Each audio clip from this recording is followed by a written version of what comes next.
ni, mais dans l'article 63 de la Constitution, 64 de la Constitution plutôt, il y a la possibilité qui a été donnée à tout Congolais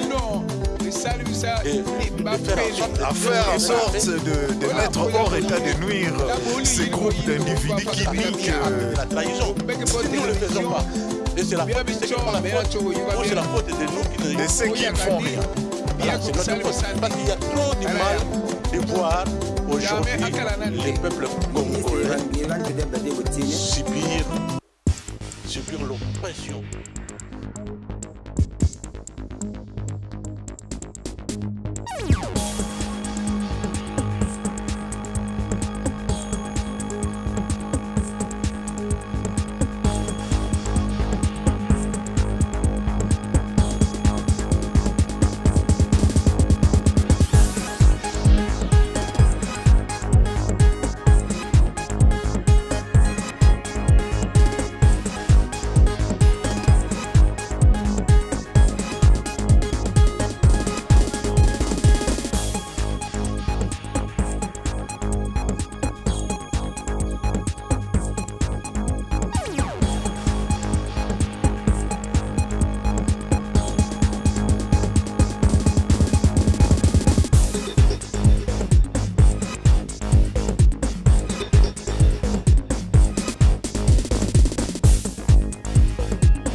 Chers téléspectateurs, nous accueillons pour vous dans l'émission Congo Avenir, Monsieur Nimba Pelé, qui est expert en armement, désarmement et vérification.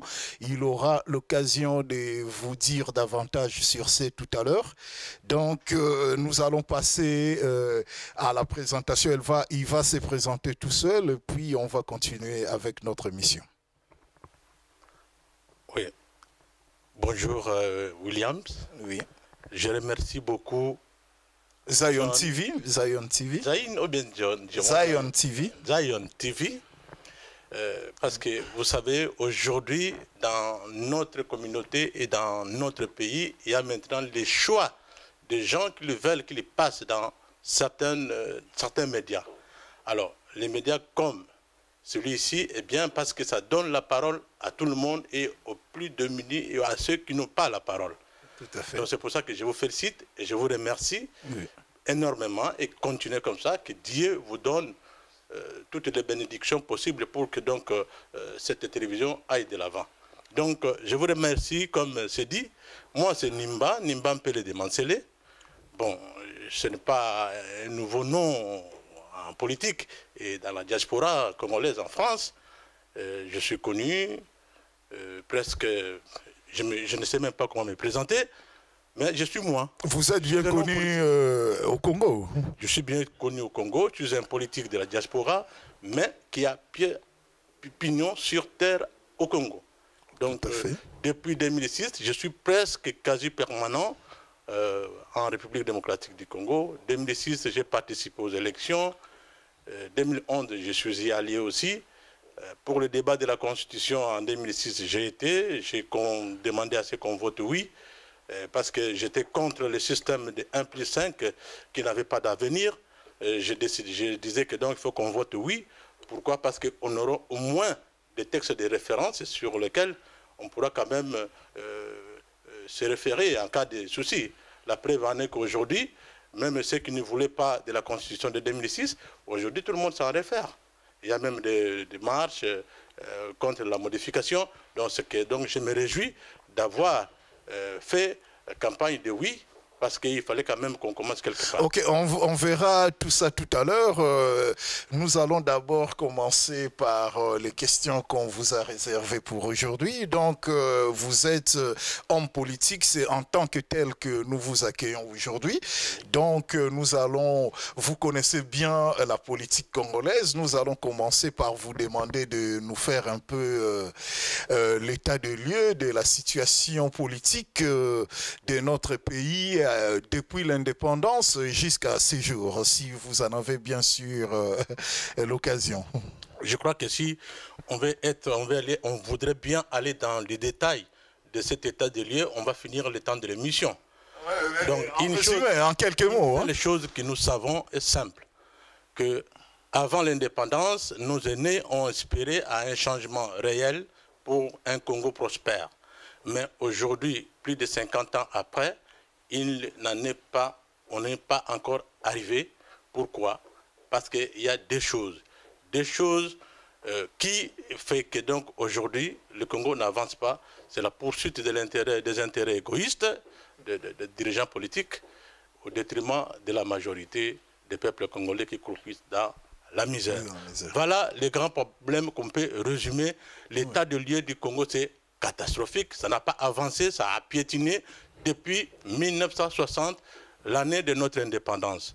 Il y a eu quand même des espoirs qu'on a vus avec, à l'époque du premier ministre qui a été élu. Nous savons comment il a fini la vie. Oui, tout à fait. On a eu l'arrivée de Mobutu, qui a fait beaucoup de belles choses, mais aussi de mauvaises.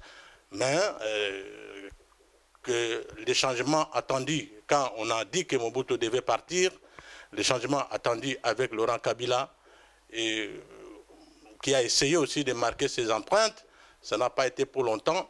Et aujourd'hui, son fils, Joseph Kabila, qui est arrivé, le plus jeune des présidents du monde, mais aujourd'hui, nous sommes dessus de constater que la vieillesse n'est pas seulement question d'âge, parce que lui, dans sa mentalité, avec toute l'équipe qui le gouverne, qui le gère, est aussi vieux que nos arrière-grands-parents. Voilà, c'est pour ça que le Congo n'avance pas. Oui. Pourquoi? Parce qu'on a des jeunes vieux qui ne veulent pas le changement, qui veulent nous ramener qui veulent nous ramener à l'état d'avant nos parents, ce qui fait que le Congo ne peut pas progresser. Pourquoi? Parce qu'il y a un problème d'intérêt personnel qui est beaucoup présent. Et deuxième chose que j'avais parlé, c'est le fanatisme aveugle. Les gens n'ont pas le jugement de valeur. Quand on n'est pas son cousin, on est mauvais. Mais quand on est cousin d'un dirigeant, tout est bien. Il faut qu'on commence par hiérarchiser les valeurs. Qui est qui? Donner la parole à qui des droits, qui connaît le dossier, qui a la maîtrise des dossiers. Mais chez nous, ce n'est pas comme ça.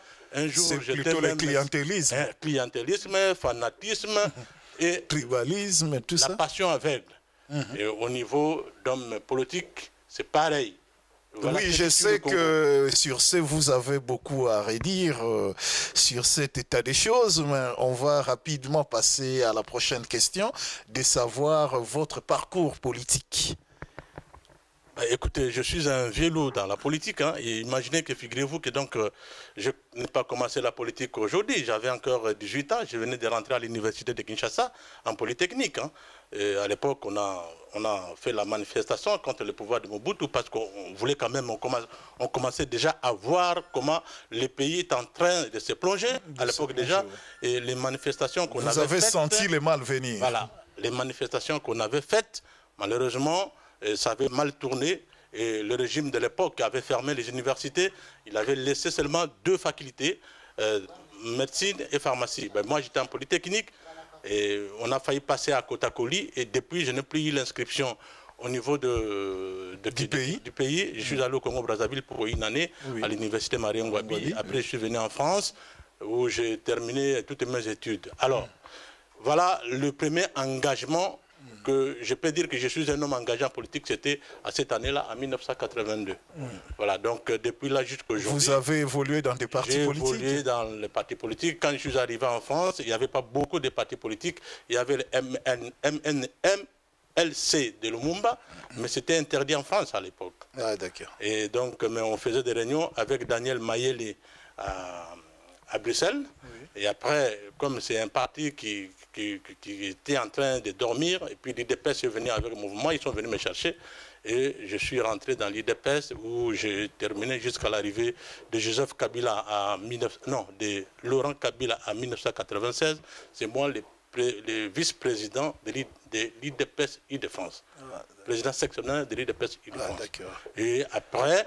j'ai eu toujours des sollicitations, donc j'ai un parti qui s'appelle le RDP, Rassemblement des démocrates progressistes. C'est avec ces partis que je suis allé aux élections au pays en 2006, dans les regroupements politiques avec Kengo Adondo, qui s'appelle la Renaissance Plateforme électorale. Les Kengo Adondo, les Vundouawe, les Kitenge Yesu, on était ensemble. malheureusement, donc, au moment où on attendait que King Ouaddondo devienne président, il a refusé et nous nous sommes y allés sans un candidat à l'élection présidentielle. Au deuxième tour, je me suis rallié avec Jean-Pierre Mbemba au sein de l'Union pour la Nation et on a fait campagne. J'étais le représentant de la campagne de Jean-Pierre Mbemba dans ma région, c'est-à-dire Boloboye-Yumbi. Donc, et vous savez tout ce qui s'est passé. Et après, on s'est retrouvés ici et on est en train de se battre pour rentrer. En 2011, je suis allé toujours pour donner de la voix. Je n'étais pas candidat pour donner de la voix à mes convictions et tout comme ça a été. Voilà, je suis là, je suis un homme politique de terrain, je suis fier de l'être en tant qu'un homme de diaspora. C'est vraiment un beau parcours que vous avez réalisé. J'espère que les amis spectateurs ont bien suivi tout ce que vous avez expliqué. Ils savent maintenant à qui ils ont affaire. Donc nous allons passer à la question. Oui. Aujourd'hui, je suis un homme libre. Ah, libre, indépendant, indépendant politiquement. Parce que j'ai constaté une chose, on a beaucoup plus de partis politiques au Congo. Il y a plus de 400 partis politiques au Congo, mais qu'est-ce que c'est la prolifération de tous ces partis politiques, ça nous ramène à quoi? À rien, parce que les peuples congolais sombres, croupissent dans la misère, et les partis politiques est devenu un moyen de pouvoir... ce sont des partis alimentaires, comme on dit. Donc, je crois que aujourd'hui, il y a même honte de dire que je suis dans telle et telle étiquette. Mais nous autres qui travaillons, qui militons, qui luttons pour le bien-être du Congo et de son peuple, on a même honte de parler de corporation. Donc, voilà, donc je préférerais qu'on me juge par rapport à ce que je suis capable de ramener et des solutions que je sois en mesure de ramener au Congo, plutôt que de dire que je suis dans un tel ou tel parti, alors que même s'il y a alternance ou pas, on voit qu'ils font la chose de la même chose. Et ils font tous de la même chose. Donc, je suis un homme sans parti politique. D'accord. Oui, j'aimerais quand même que vous éclairiez nos spectateurs sur les décalages qui existent entre les énormes richesses de notre pays et la pauvreté extrême qui est en train de croupir le peuple ces jours. Oui, mais je crois que ça, c'est un problème. Le problème, ça n'a pas commencé aujourd'hui. Le problème, c'est quoi? Nous sommes un pays potentiellement riche. Quand on dit potentiellement riche, c'est que vous n'êtes pas un pays riche. Parce que la richesse d'un pays, c'est l'intelligence de ses citoyens. Tout à fait. Alors, si vous avez un pays, vous avez des matières premières, si vous ne savez même pas l'exploiter, si vous ne savez même pas faire la prospection pour savoir où il y a des matières premières et pouvoir l'exploiter, c'est que vous n'êtes pas riche. Parce que si c'est les autres peuples qui viennent le faire pour vous, l'exploiter et aller le transformer, c'est que vous êtes un pays pauvre. Parce que la richesse, c'est l'intelligence de la population, des citoyens d'un pays. Aujourd'hui, nous ne pouvons pas dire que le Congo est riche, parce que nous, on n'a pas de capacité, de possibilité de transformer nos minéraux, de transformer... Mais qu'est-ce qui manque pour les transformer? Alors, ce qui manque, c'est quoi? C'est la bonne volonté politique. Cette bonne volonté politique, ça manque. Regardez les problèmes, c'est quoi au fait? Pourquoi nous demeurons dans la misère? L'investisseur sait que le Congo est riche. L'investisseur, quand il vient, il a besoin de quoi? De la stabilité. La stabilité d'un pays pour essayer d'investir, parce que les investissements peuvent aller jusqu'à 10-30 ans avant de faire des bénéfices. Tout à fait, tout à fait. Alors, comment maintenant venir investir si le pays n'est pas stable? Mais l'erreur que font ces multinationales, ces impérialistes, c'est qu'au lieu de faire confiance à des institutions, ils tissent leur confiance à des individus. On a vu, par exemple, à un moment donné, pendant la Deuxième République, avec Feu Maréchal Mobutu, il est resté 30 ans, nous avions vu quand même le pays qui allait prendre l'élan. On a eu des entreprises de transformation des véhicules sur place, comme des General Motors, tout comme ça. Pourquoi? Parce que de Saussure, voilà, ils ont fait la confiance au président Mobutu et ils l'ont assuré à la stabilité. Au moment où ils ont déjà tiré leurs bénéfices, ils n'en avaient plus besoin. Que s'est-il passé? Plutôt qu'on nous garantisse des institutions pour continuer à évoluer même après la personne qu'ils ont fait confiance, non, ils préfèrent les casser comme ça, ils vont revenir avec de nouveaux contrats, avec de nouveaux investissements. C'est ce qui a été passé. Ils ont abandonné Mobutu, qui écoule, allez, les investissements avec, alors qu'ils avaient déjà tiré profit. Maintenant, quand il y a eu Kabila, Qu'est-ce qui s'est passé la première chose de Laurent Kabila? Ils sont même venus pour venir signer contrat avec le nouveau contrat. Alors qu'il y avait la possibilité de continuer avec les anciens contrats. Dans ce moment-là, on allait former les Congolais, sécuriser les investissements, on allait former les Congolais dans l'exercice de tous ces métiers pour qu'ils puissent prendre possession de tout ça. C'est une politique qui est venue de loin. Aujourd'hui, on risque de vivre ça, la même chose, parce que je vois la ruée des investisseurs au Congo qui font le contrat avec qui? Ils font le contrat pas avec les institutions congolaises. Ils font le contrat avec les régimes, c'est-à-dire avec Joseph Kabila.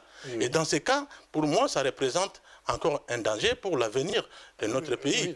Parce qu'on est en train de mettre en place, de voir un dictateur, parce que je ne pense pas qu'ils auraient pu chercher, qu'ils auraient allé chercher un jeune de 29 ans pour le mettre président, pour le débarquer au bout de 10 ans, à 40 ans, qu'on fasse un retraité. Donc, je vois que vous avez beaucoup à dire sur ces... On a un vrai problème. Mais entre-temps, nous avons encore d'autres questions, beaucoup plus, parce que vous êtes expert en désarmement, armement et vérification. J'ai une question ici qui concerne votre domaine d'études. Donc, dernièrement, il y a 2 semaines, à Beni, nous avons connu des troubles très, très dangereux, parce qu'on a vu que les gens ont été tués sous la barbe de la MONUSCO. Bon, maintenant, vous, en tant qu'expert, parce que les habitants de Beni réclament les départs de la MONUSCO. Et vous, en tant qu'expert en armement, désarmement, et puis que dites-vous? Est-ce que épousez-vous la même vision que la population de la place pour faire partir la MONUSCO, ou vous êtes plutôt pour qu'ils restent sur place dans ces conditions? Moi, je dis ceci, que la sécurité d'un pays se fait d'abord par les locaux, par les citoyens de ces pays. Tout à fait. On ne peut pas penser que l'étranger, serait MONUSCO soit-il, peut garantir la sécurité de tout un pays. Tout à fait, tout à fait. Si même dans des pays où on voit il y a des Nations Unies présentes en termes de MONUSCO, mission des Nations Unies, c'est que ce pays a failli à sa mission. Parce qu'il n'y a pas mission des Nations Unies en France, il n'y a pas mission des Nations Unies aux États-Unis. Mais il y a mission des Nations Unies dans des pays en difficulté. Pourquoi? Parce que ce peuple a failli, et c'est un peuple qui n'est pas... Le gouvernement n'est pas à même de sécuriser... Le peuple n'est pas responsable. Parce qu'on parle toujours de gouvernement. Oui, mais le gouvernement, la force du gouvernement, c'est dans le peuple. Le peuple peut changer de la situation quand on veut. Mais aujourd'hui, notre peuple n'est pas à mesure de changer quoi que ce soit. Ce n'est pas aussi de leur faute, mais c'est aussi de la faute de ceux qui nous gouvernent. Tout à fait. Donc voilà. Donc je crois qu'aujourd'hui, MONUSCO, quand il est dans notre pays, c'est aussi les emplois garantis pour ces gens-là qui sont là dans leur pays. Quand ils vont rentrer, ils vont faire quoi? C'est des emplois garantis. Il y a un problème d'emploi, il y a un problème de placement de cette équipe. On va les mettre où? Quel sera leur devenir? Donc, il y a beaucoup de paramètres qui concourent. Non, êtes-vous d'accord pour le départ de la MONUSCO? Ou j'étais d'accord pour le départ de la MONUSCO. Pourquoi? Parce que l'ONU n'est pas super étatique. D'accord. L'ONU est faite par les États sont souverains, mais si maintenant l'association que vous avez mis en place, l'association interétatique que vous avez accepté de mettre en place, dont vous êtes souverain, si cette association maintenant commence à déléguer les gens pour venir vous aider, c'est que vous n'êtes plus souverain. Oui, donc il y a un problème. Mais à qui la faute? Au peuple ou au gouvernement? La faute à l'État congolais. L'État est composé des territoires, des gouvernements et de la population. Donc, quand on dit l'État, c'est tout le monde, y compris. Parce que si nous, aujourd'hui, on est contre la MONUSCO, on peut se lever et le lendemain, MONUSCO partirait. Tout à fait. Donc, il y a un souci réel. On ne peut pas s'attendre à avoir la sécurité et avoir la paix si votre pays, la sécurité est entre les mains des étrangers, quelle que soit l'institution ou l'organisation internationale, MONUSCO soit-elle.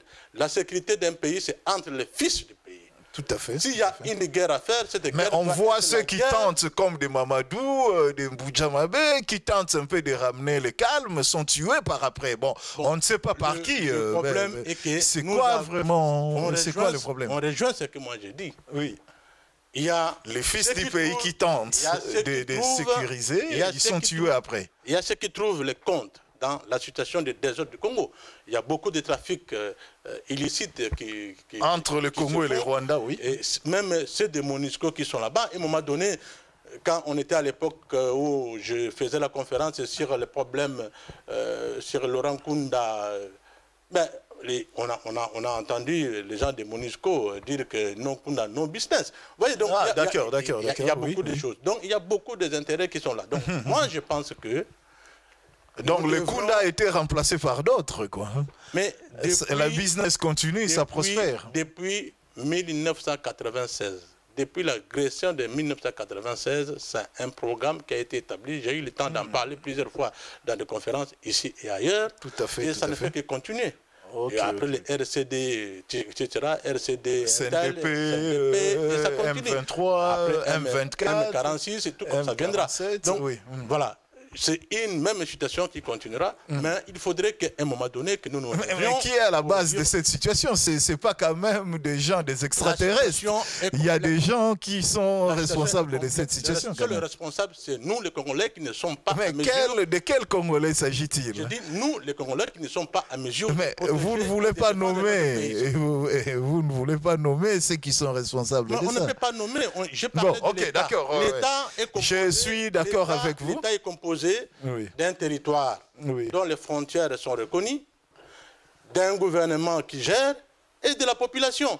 Bon, maintenant, quand je parle de l'État, il faut chacun a sa responsabilité. On ne peut pas jeter la responsabilité de quelqu'un. Moi, si je vous ai délégué aujourd'hui... Oui, par exemple... Je donne un exemple simple, parce que même au niveau des églises, on voit...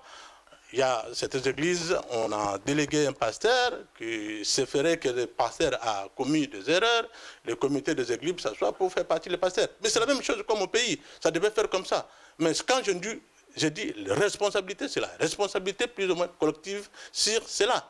Si nous considérons que notre pays ou ceux qui nous gouvernent ont des soucis et ne répondent pas à nos attentes, c'est à nous de nous organiser pour les faire partir. Oui, ma prochaine... à appeler les étrangers.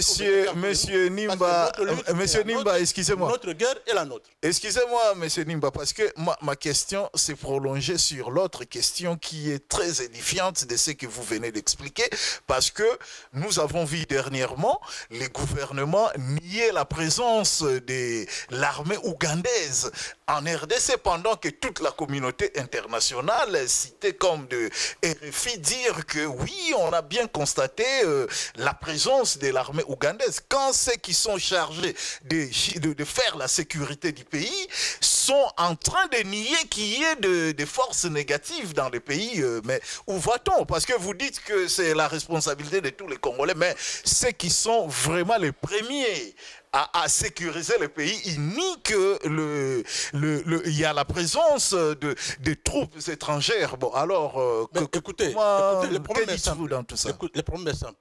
Quand vous êtes en face d'un gouvernement qui excelle par les mensonges et que vous avez laissé faire pendant autant d'années, qu'attendez-vous pour faire quelque chose dans les derniers mensonges?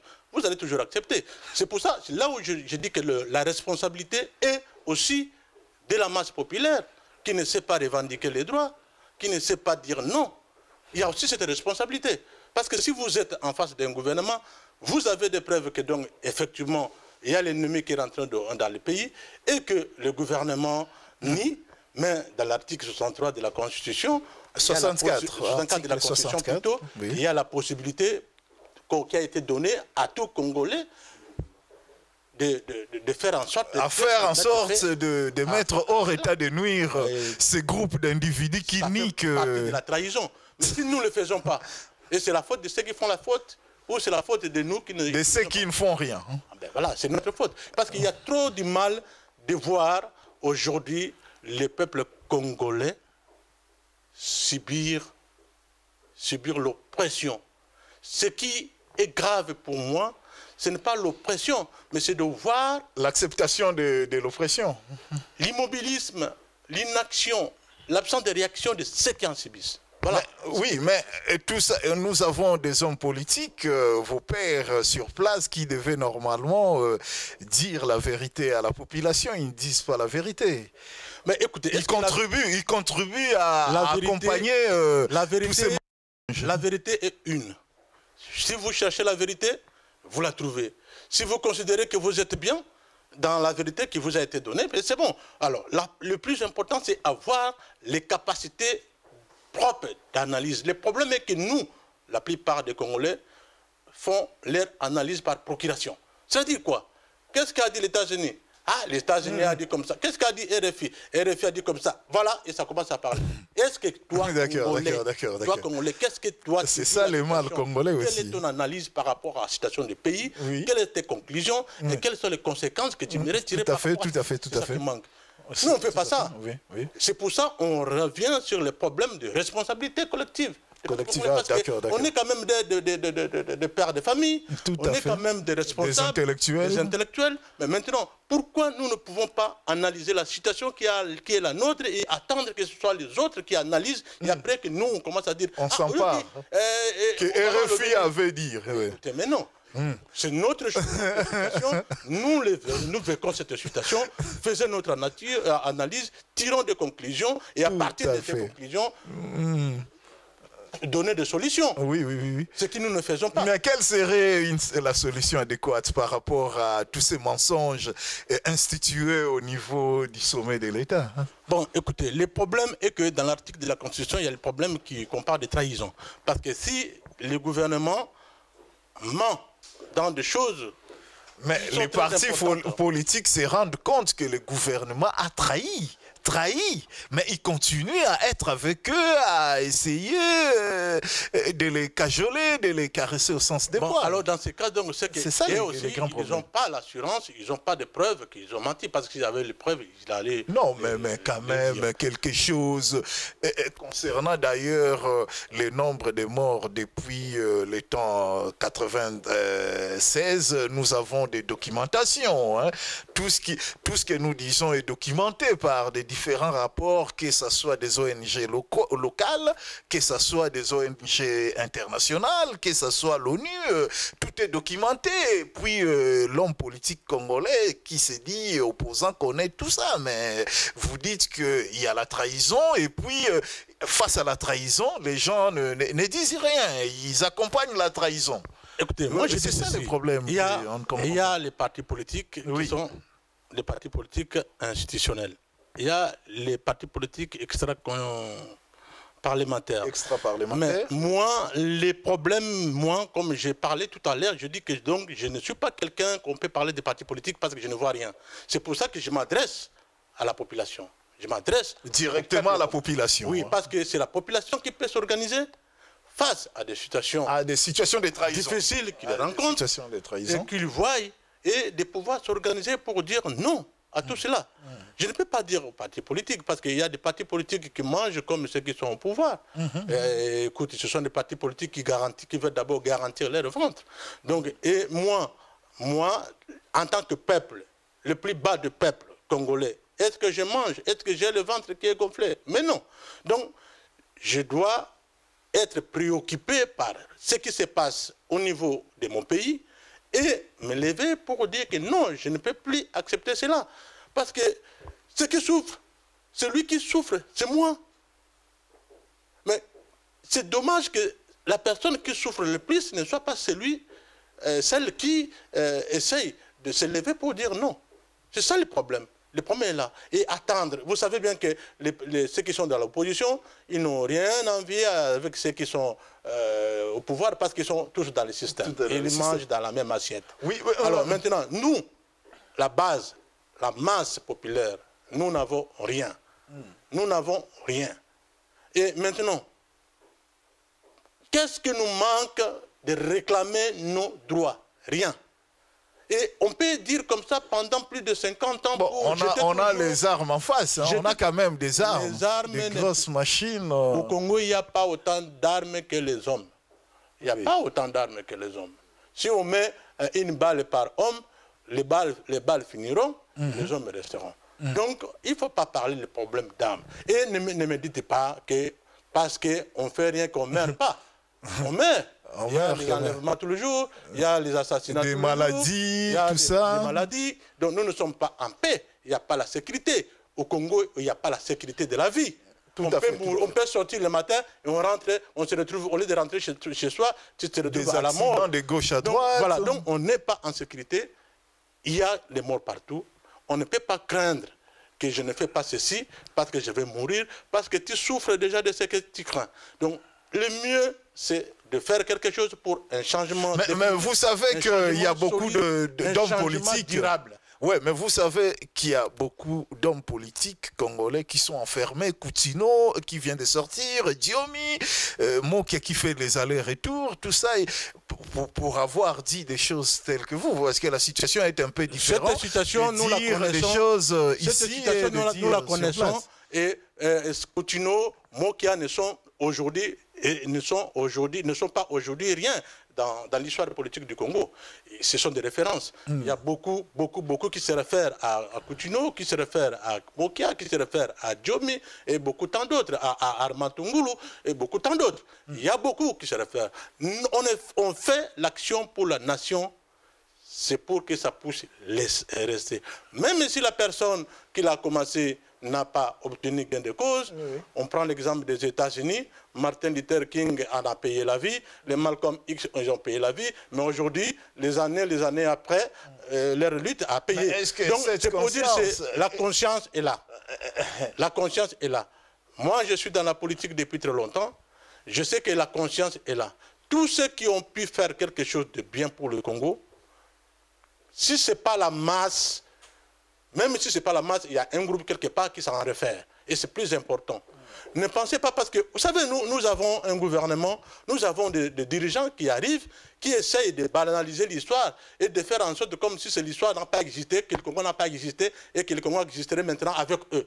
Et essayer de négliger l'histoire qui était avant ou alors prendre l'histoire qui leur arrangerait. Mais non, mais le Congolais n'est pas dupe. Le Congolais connaît l'histoire de son pays. Il sait qui est qui. Aujourd'hui, vous voyez quand même, il y a quand même la montée des Kimbanguistes et tout comme ça. Mais ce n'est pas pour rien. Mais la lutte des Kimbangu, ce n'est quand depuis très longtemps.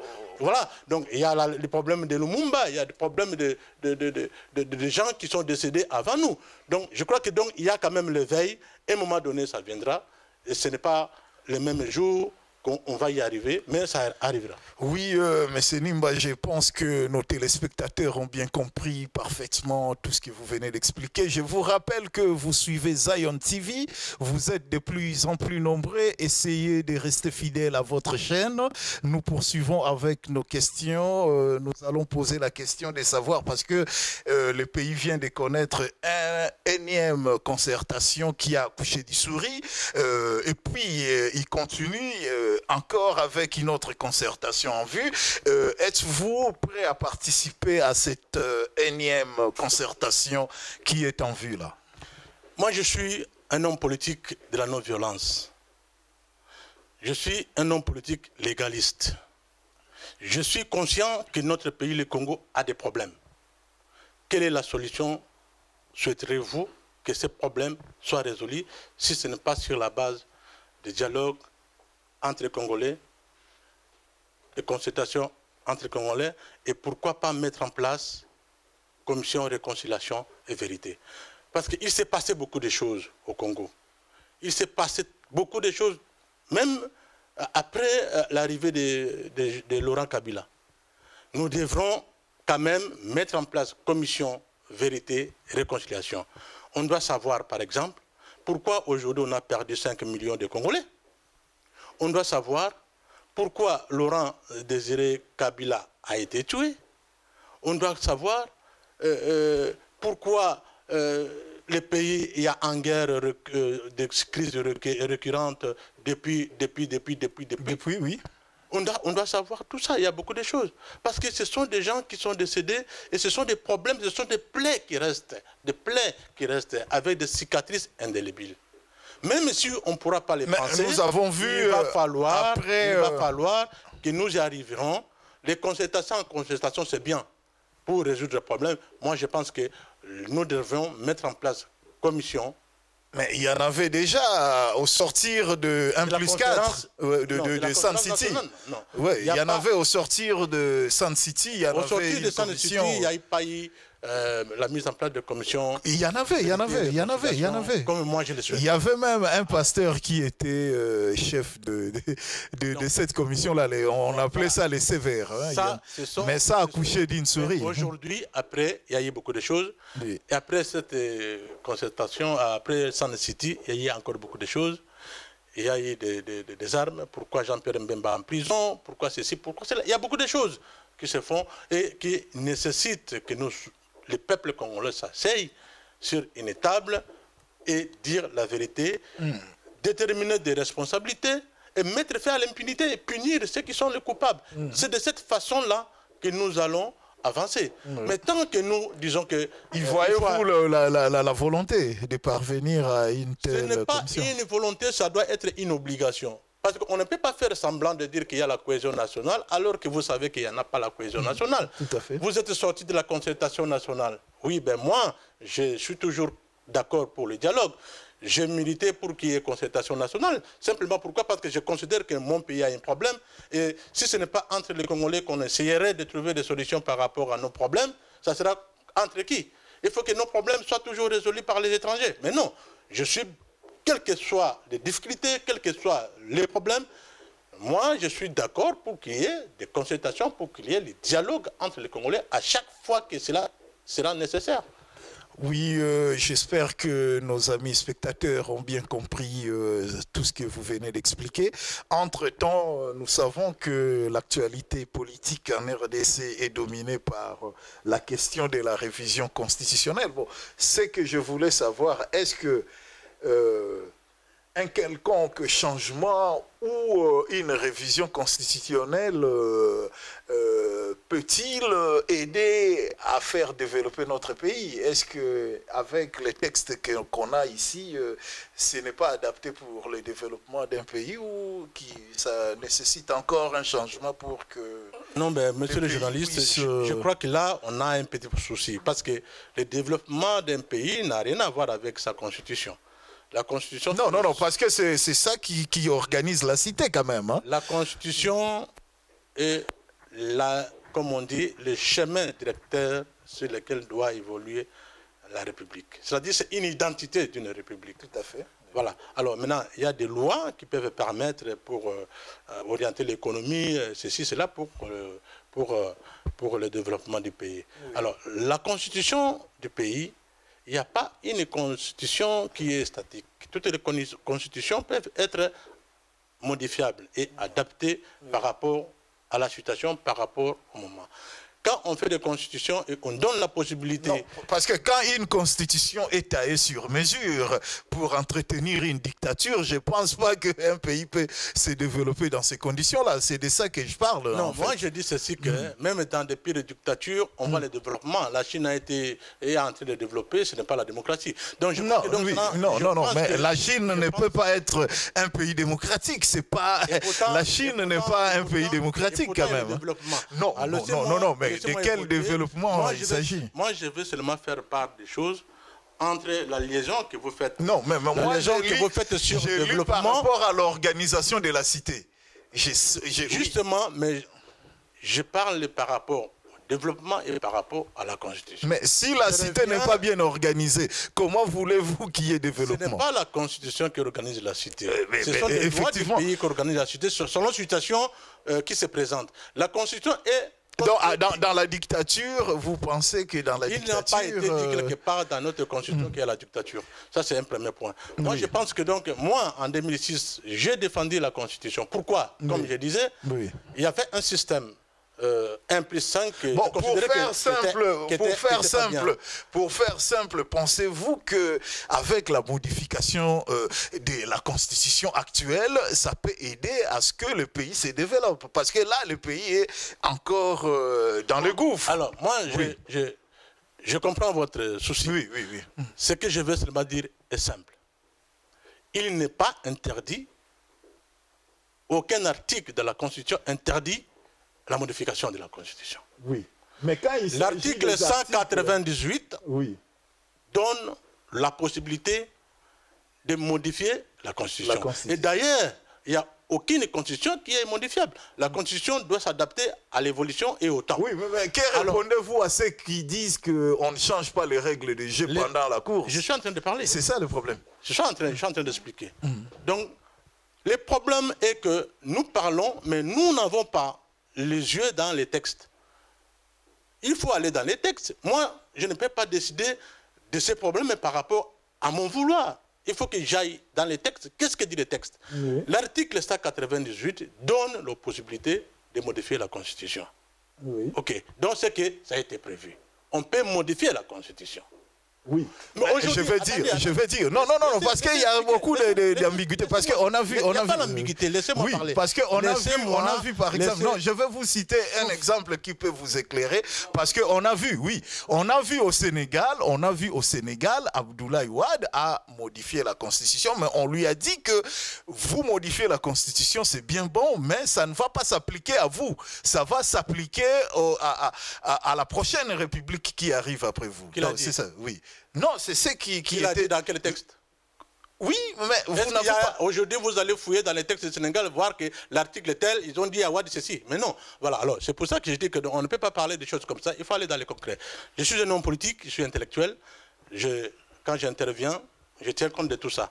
Alors, je disais ceci, qu'au niveau de la modification de la Constitution, il est autorisé à modifier la Constitution. Le gouvernement qui gère les affaires, comme d'autres gouvernements qui viendront, ont le droit de modifier la Constitution parce que, simplement, la Constitution elle-même en a voulu ainsi. Mais on n'est pas oublié que l'esprit des constituants, c'est-à-dire la volonté des peuples congolais qui ont voté cette Constitution par référendum, ont voulu donner le socle, le fondement à cette Constitution.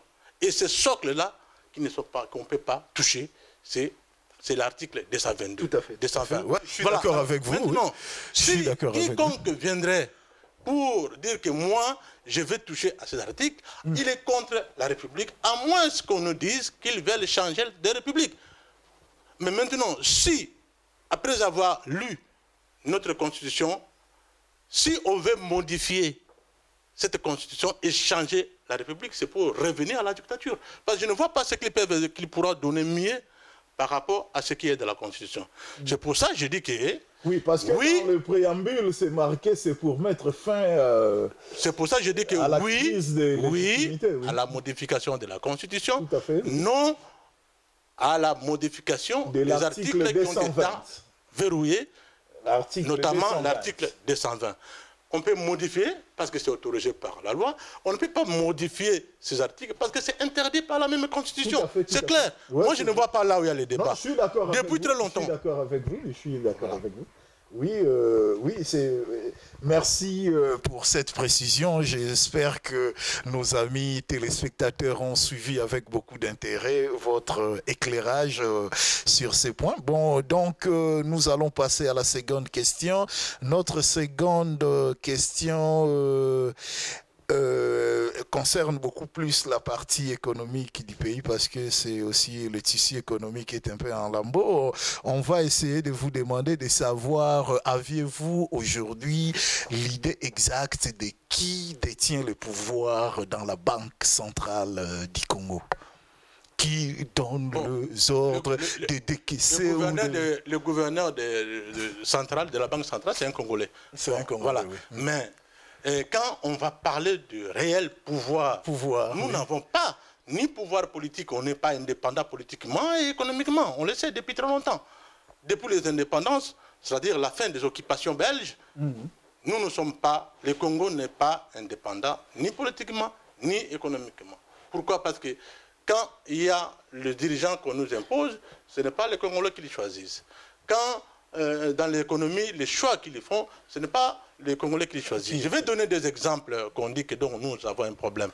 Je vais donner deux exemples que je lis hier, par exemple, dans l'information avec le ministre des Mines, qui dit que cette année, il y aura 18 000 tonnes d'exploitation d'or. Et ces 18 000 tonnes, c'est 6 fois même par rapport à l'année 2013. Mais moi, je remarque, mais au niveau du social, au niveau d'avancement des emplois au niveau de notre pays, au niveau des changements de bien-être des Congolais, je ne vois pas ce qui a multiplié. C'est là où je pose la question, il y a un problème. Alors j'ai essayé de voir qui exploite.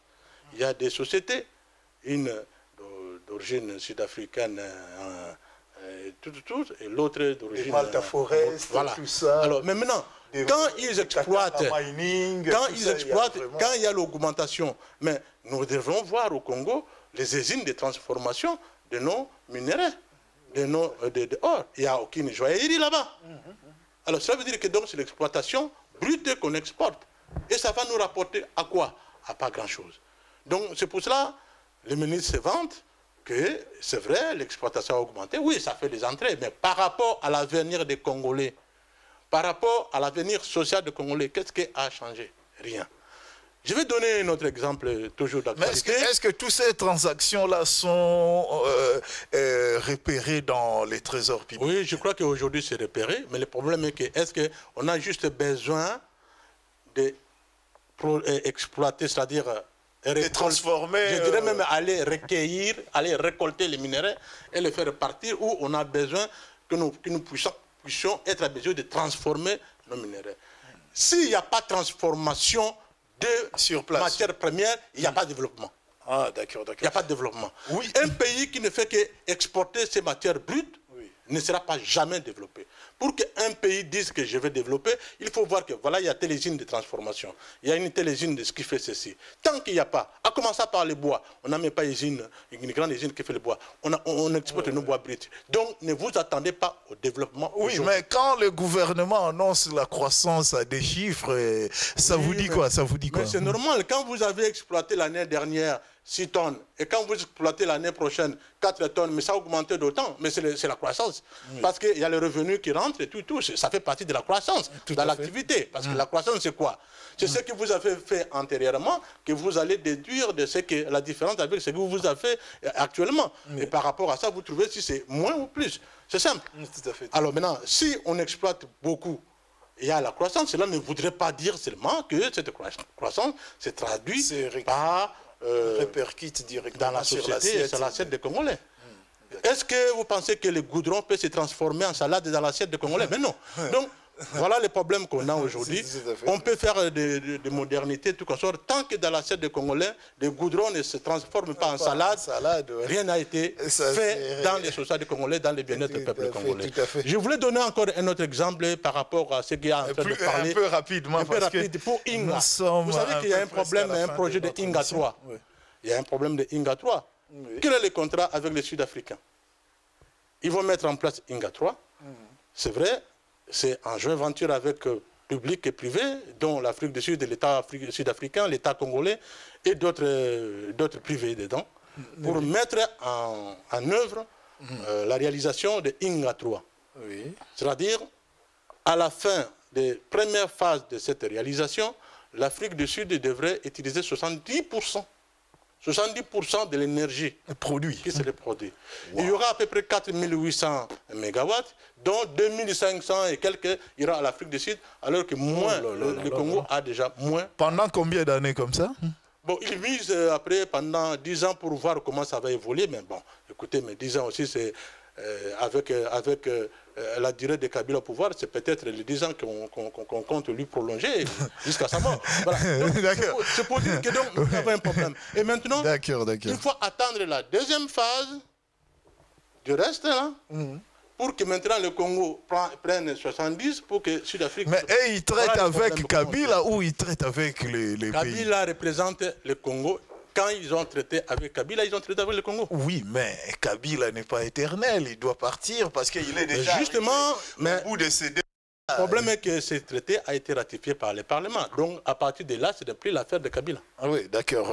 J'espère que nos amis téléspectateurs ont bien compris ce que vous venez d'expliquer. Bon, je voulais savoir un peu à votre avis, parce que vous êtes un vieux loup dans la politique par rapport à ce que vous venez de nous expliquer tout à l'heure, votre parcours politique. Nous aimerions savoir exactement Que faudrait-il à notre pays pour qu'il y ait un renforcement de la démocratie? Parce que là, on a plus tendance à voir que le pouvoir commence à se personnaliser de plus en plus. Bon, que faudrait-il pour qu'il y ait un renforcement vraiment de la démocratie? Écoutez, monsieur le journaliste Willy, vous savez que la démocratie ne s'impose pas. La démocratie, c'est ensemble des comportements qu'on doit constater dans le mœurs du peuple. On ne peut pas dire qu'aujourd'hui, vous devenez un démocrate. Si nous avons des soucis de la démocratie dans notre pays, ce n'est pas les problèmes du gouvernement ou quoi. C'est aussi notre problème. Comment, moi, en tant que citoyen congolais, je vis avec mon voisin, je vis dans ma famille. Est-ce que moi, je respecte ces normes de démocratie? Quand je rentre dans le bus, je respecte la personne qui est venue avant moi. Quand je fais mal à quelqu'un, est-ce que je me soucie? Il y a beaucoup de choses. Est-ce que je suis tolérant? Est-ce que je respecte mon engagement, ma parole donnée, moi, en tant que citoyen? Donc la démocratie ne s'impose pas. La démocratie, c'est quelque chose qui se cultive. Une fois cultivé dans les mœurs, et vous allez le constater. Ce n'est pas le fait de prendre le bulletin de vote et mettre dans l'urne qu'on dirait qu'on a un pays démocratique. Est-ce que l'Église catholique, c'est une démocratie? Et pourtant, le pape est voté avec des bulletins. Donc, nous avons un problème. La démocratie, nous en parlons beaucoup. La démocratie doit se faire d'abord dans nous, nous-mêmes. Et une fois qu'il est dans nous, nous allons le constater. Le jour où vous avez un problème dans votre famille, et qu'au lieu de crier sur l'enfant, et que vous l'appelez, vous discutez, vous demandez son avis, le jour où vous êtes dans la maison 5 dans votre famille, et que vous voulez regarder une chaîne, il y en a l'autre qui veut une chaîne, vous passez au vote pour dire que qui veut cette chaîne, et que la majorité suive. Voilà. Ce n'est pas qu'on arrive au niveau du gouvernement, qu'on dit qu'on va nous imposer la démocratie. Non. Il faut que cela soit dans nos mœurs. Mais une fois que cette démocratie est dans nos mœurs, nous allons le constater. Et vous verrez que même au niveau des gouvernements, on ne va plus en parler. Tout à fait. On ne va plus en parler. C'est la même chose comme la justice. Quand vous cautionnez l'injustice, c'est un problème. Je ne peux pas être unanime devant l'injustice. Oui, mais pendant qu'on y est, que pensez-vous de la justice de notre pays alors? La justice de notre pays n'existe pas. Ah, d'accord. Il n'y a pas la justice dans notre pays. Parce que la justice n'est pas indépendante. Tout à fait. La justice, c'est quelqu'un qui, au bout de coups de fil, et qui fait ça. Fait ça. D'accord. Oui, mais c'est difficile dans ces conditions de... Quand il n'y a pas la justice dans un pays, oui. Quand il n'y a pas la liberté de parole dans un pays, et comme moi, je parle aujourd'hui, et si j'étais au Congo, avant de partir, il faut que je chante de riz avant de rentrer dans la voiture. C'est ce que je fais habituellement, parce que j'aime bien avoir mon franc-parler. Et il y a des soucis. Et pourtant, c'est par le biais des dialogues, par le biais des débats que le pays devrait normalement avancer. Il faut accepter l'opinion contraire. Il n'y a pas un homme qui est supérieur, il n'y a pas un homme qui est supérieur à l'autre. Ah, d'accord. Mon père me disait simplement ceci, qu'on est tous des WC ambulants. Ah, d'accord. Qui ne se promène pas avec le caca dans le ventre. Tout à fait. Alors, le jour où vous verrez quelqu'un sans caca dans son ventre, alors c'est un super l'homme. Moi, je n'en peux encore vu depuis que je suis là. On est tous pareils. On ne peut pas dire que celui-là a eu le sens de gouverner et c'est lui le plus beau, le plus intelligent, le plus voleur, le plus malin, le plus meilleur, tout. Mais non. Chaque individu, petit soit-il, a un rôle à jouer ici-bas. Ah, d'accord. Alors, maintenant, le super-homme n'existe pas. Il n'y a que des hommes qui se complètent. Oui, parce qu'il y a votre frère de Bandundu. On est tous des Il y a votre frère de Bandundu qui a dit que Papa Kabila Totondio, Nanoté, c'est toi le meilleur, tout ça. Bon, que dites-vous à ces genres de personnes? Voilà, cela n'engage que lui. Totondi yo na noté, tolingi yo ozali, c'est normal. Ozali, danger. C'est lui qui n'est mon lumba, a tondi yete. Oui. Tout à fait normal. Il n'est pas interdit, Yamutu, Adrana Posa. Non, parce que vous disiez qu'il n'y a pas de super-homme, mais lui... ne fait pas de lui un super-homme. Ah, mais lui, c'est comme s'il n'y avait pas d'autres qui pouvaient faire mieux. Ce que je n'accepte pas que de dire ceci, que nous allons modifier la Constitution, maintenir Kabila, Joseph Kabila au pouvoir en 2016, pour accomplir les objectifs de l'émergence à l'horizon 2030. Ça à quoi je dis que non, parce qu'il n'était pas le seul dans ce travail. C'était un travail bâti par tout le monde, toute son équipe, y compris le soutien des Congolais, et que donc ces programmes et programmes de la République, avec ou sans lui, on pourra toujours continuer avec le même programme. Tout à fait, doit continuer. Tout à fait. On est presque arrivé à la fin de notre émission et je rappelle à nos amis téléspectateurs qui suivent Zion TV, vous êtes de plus en plus nombreux et restez fidèles à notre chaîne. Nous continuons avec notre invité. D'ailleurs, c'est un invité spécial qui s'appelle M. Nimba Mpele, qui est expert en armement, désarmement et vérification. Donc, nous sommes presque à la fin. Nous allons éponger les 2 dernières questions qui nous restent avec lui. Donc, nous allons lui poser maintenant la question de savoir que pense-t-il de l'homme politique congolais? Écoutez, l'homme politique congolais, si je dois le résumer, n'a été capable que de 2 choses. Oui, tout à fait, oui. La première chose, c'est la haine aveugle. Et la seconde chose, c'est la passion noble. Voilà, c'est tout. La passion noble, qu'entendez-vous? Fanatisme. Du genre de Kinké Moulumba. Voilà. Tout on a noté, tout ça. C'est tout ce que... est capable de 2 choses là. Oui. Soit il a la haine envers les opposants, les autres. Tout à fait. Soit il affectionne ou il a la passion pour un autre politique. Ainsi de suite. Voilà, ça, c'est vraiment... pour cela que ça ne va pas. C'est un homme politique doit au moins... D'abord, il y a la différence entre un politicien et un politique. Moi, j'ai la chance parce que je suis un politique. Je ne suis pas politicien. Parce qu'un politicien, vous le verrez, hein, même si on changeait le gouvernement aujourd'hui, vous le verrez, ils ont des manœuvres pour arriver dans d'autres postes. Mais un politique reste constant avec ses convictions. On a vu le groupe de tous ces hommes politiques qui ont accompagné Bemba au pouvoir passer au camp de PPRD tout de suite après l'arrestation de Bemba. Voyez-vous, c'est vous qui le dites, c'est un exemple. Non, c'est ce qu'on a vu. Alors c'est pour ça que je dis que ceux-là, ce sont des politiciens. Moi, la chance que j'ai, c'est que je suis un homme politique. Je suis un politique. Parce que j'ai une vision et je me bats pour que cette vision soit mise en place. Oui. Et avant la toute dernière question, nous allons vous poser la question de savoir s'il est possible aujourd'hui d'entreprendre quoi que ce soit en RDC. Oui, pourquoi pas. C'est notre pays. RDC, c'est l'environnement un peu... L'environnement, aujourd'hui, oui, il est possible d'entreprendre. Donc la diaspora peut descendre je vois des changements au pays. Mais la diaspora est présente. Vous incitez la diaspora à descendre dans le pays pour entreprendre. Mais il y en a beaucoup. Il y a la diaspora. Parce qu'on ne peut pas attendre les hommes politiques. Aujourd'hui, je vous dis, je suis dans les affaires ici. Je vois presque tout avec qui on avait les affaires ici. Peut-être ceux qui restent, ce sont ceux qui hésitent et peut-être ils n'ont pas su... Est-ce que l'environnement administratif s'y prête pour essayer d'entreprendre? Moi, je vois des avancements au pays. Vous avez constaté des avancements? Je constate les avancements, je constate l'amélioration du climat des affaires. Changement de mentalité. Je constate l'amélioration du climat des affaires.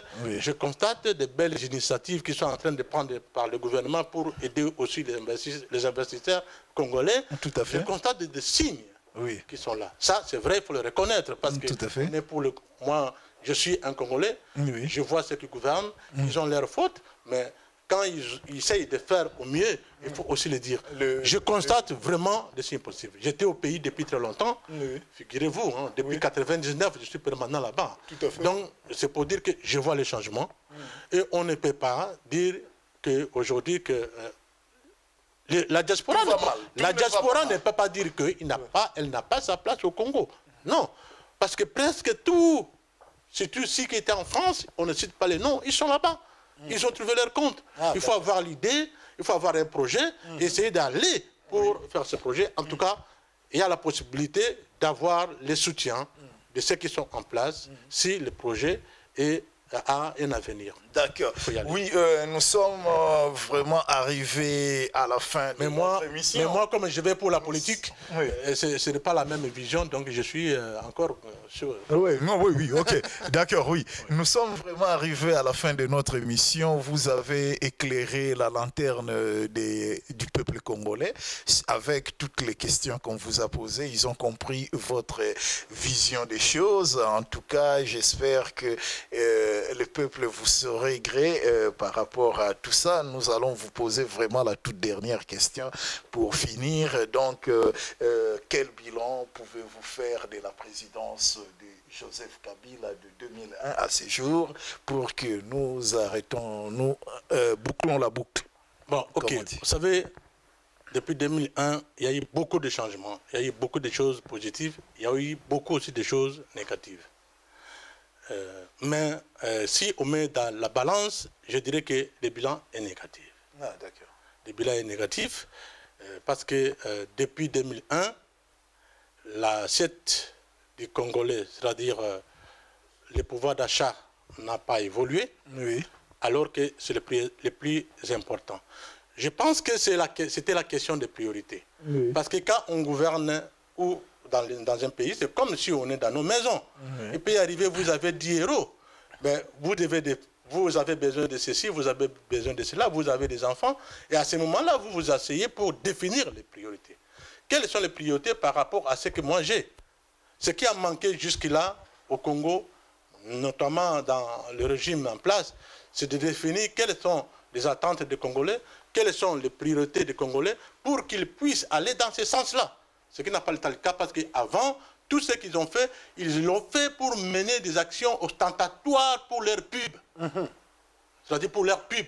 Mais ce n'était pas calculé pour dire que voilà, le peuple congolais a besoin de ceci, le peuple congolais a besoin de cela et que je vais m'investir pour que je puisse résoudre en priorité les problèmes. La deuxième chose que nous avons des soucis au niveau du Congo, comme je dis, c'est le problème des investisseurs.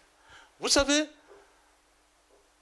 les multinationales, l'impérialiste, lui, quand il vient, il ne fait pas confiance à l'institution, aux institutions, mais il fait confiance à l'individu. Tout à fait, tout à fait. C'est pour cela que j'ai dit tout à l'heure que dans la manière où évoluent les choses, tellement que le contrat, comme tout le monde a trouvé son compte au Congo en train d'exploiter, je ne sais pas et je ne vois pas comment on va atteindre l'émergence qu'on attend, qu'on espère d'après leur projet en 2030.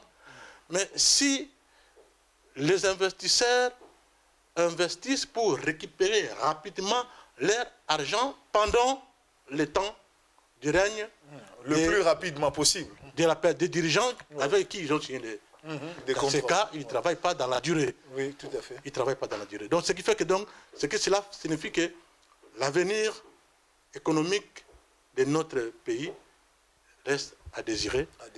Voilà, on ne peut pas savoir parce qu'on ne fait pas confiance à des institutions, on fait confiance à des individus. C'est pour cela que vous voyez modification de constitution, au-delà de 2016, comment faire en sorte que Kabila continue, comme quoi il est le meilleur, il est le voilà, donc c'est venu de loin, parce que ces gens-là, qui viennent d'investir, c'est des multinationales qui sont derrière tout ça. Il faut au moins 10 ans pour qu'ils récupèrent vite, sans contrôle, avec la personne avec qui avant qu'il y ait des changements. Et dans ces cas, il faut peut-être essayer, au lieu de faire confiance à des institutions, pour nous imposer la continuité. C'est pour ça que je dis que non, ils vont échouer. Parce que le Congo d'aujourd'hui, ce n'est pas le Congo de 1990. De 1990, où on avait dans les années 90 avec Mobutu. Le Congo d'aujourd'hui est le Congo qui sait plus ou moins dire non. Mais même si on a un peuple qui est patient, un peuple qui observe, mais on a un peuple, quand il va décider de s'élever, il s'élèvera. Il s'élèvera. On a vu l'exemple en 1960, les occupants belges ne savaient pas que ils allaient accorder l'indépendance tout de suite, parce que le peuple s'est levé. Je crois qu'aujourd'hui, nous sommes là.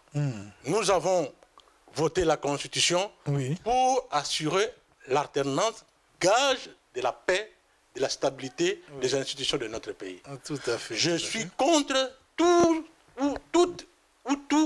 celle qui viendrait pour essayer de créer encore le désordre au Congo.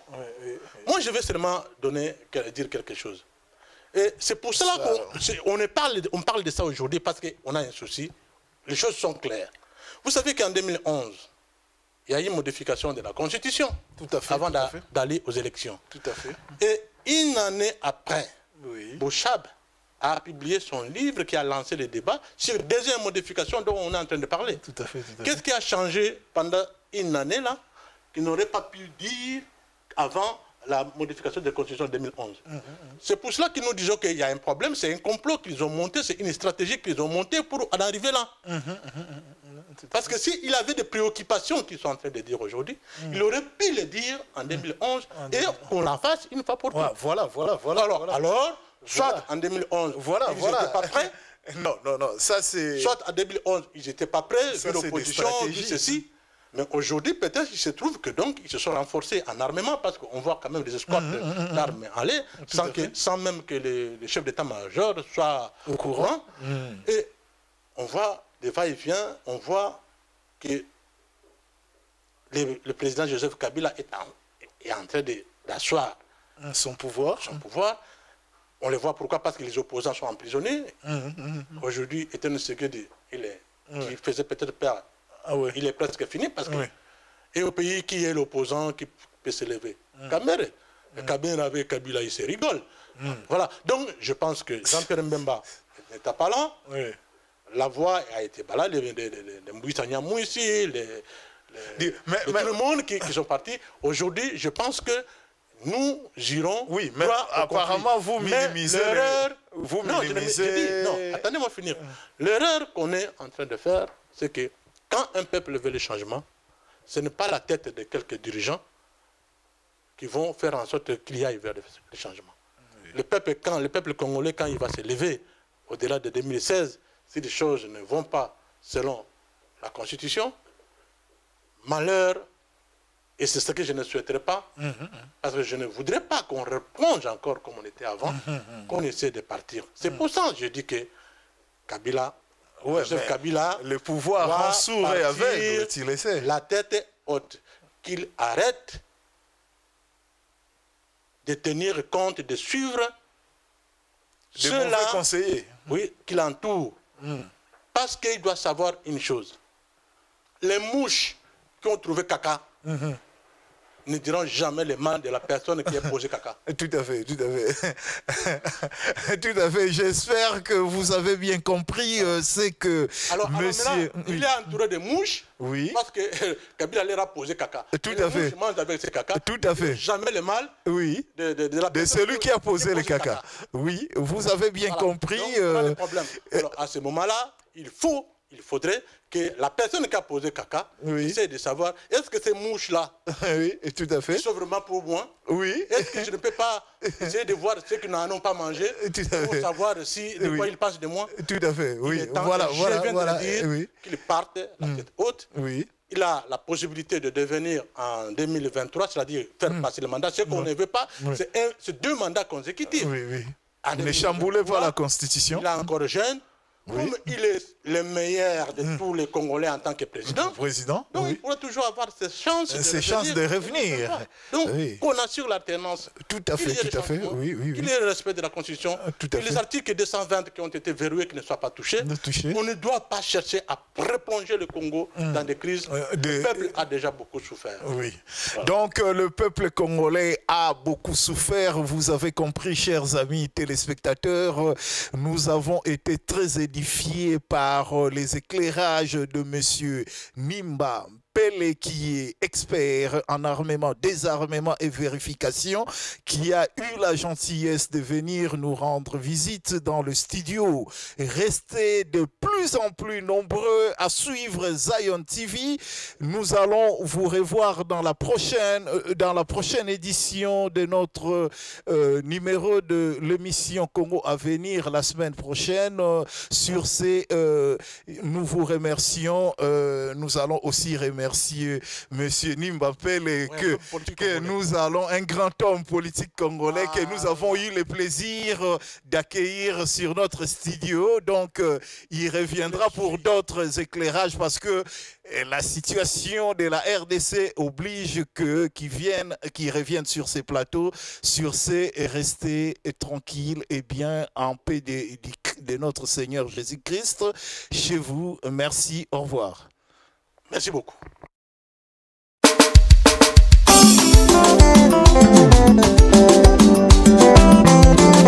Banguna wanana abatata ono risalvisa Nimba Pele eba ola mpoja mo yirika ta bolu yiriko yirika ko faka bela biya